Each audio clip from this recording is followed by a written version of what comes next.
Here is the Nintendo Switch, released in 2017 and one of the most best-selling consoles of all time. And here is its bigger brother.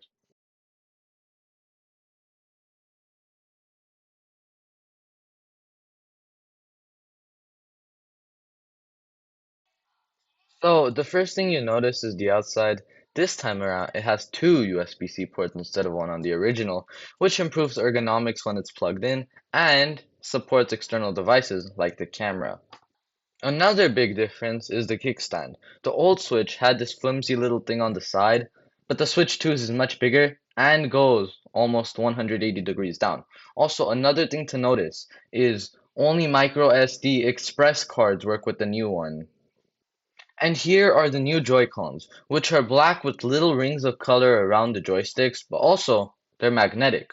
So on the old Switch, you would kind of slide them out, but on the new one, you just press the button on the back and it kind of just pops up. And then to reattach it, again, magnetically, it just slots in place.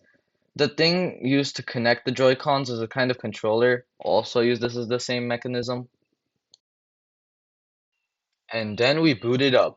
And here's the Switch 2 UI. Pretty similar to the Switch 1's, but more polished and vibrant with rounder edges.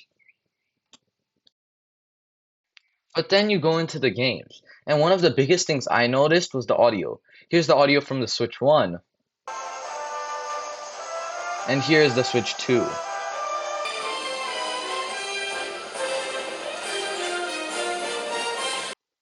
And then, of course, there's the screen. The screen on the Nintendo Switch 2 is 7.9 inches, compared to the Switch 1 6.2 and the OLED 7 inches. The colors, while not as good as OLED, are also much better than the originals. A major thing advertised on the Switch 2 was that with the dock, it could be able to output 4K. The dock itself I don't like. It's hard to dock the Switch and putting the back on is also very annoying, especially with the cables. But yeah, here's Mario Kart World in 4K. Now, this is an $80 game, which is absolutely an insane price for what it is. The game itself is good, but it doesn't run at 120 FPS like Nintendo promised, even at a lower resolution. Also, if you're wondering, your Switch 1 Pro controllers and Joy-Cons also work with it. So yeah, that is the Switch 2. If you guys have one, make sure to tell me in the comments what you think about Can you it. play Gully Gully Gully Otherwise, Gully Dum that Dum? concludes this review. Can you play the Gully Gully?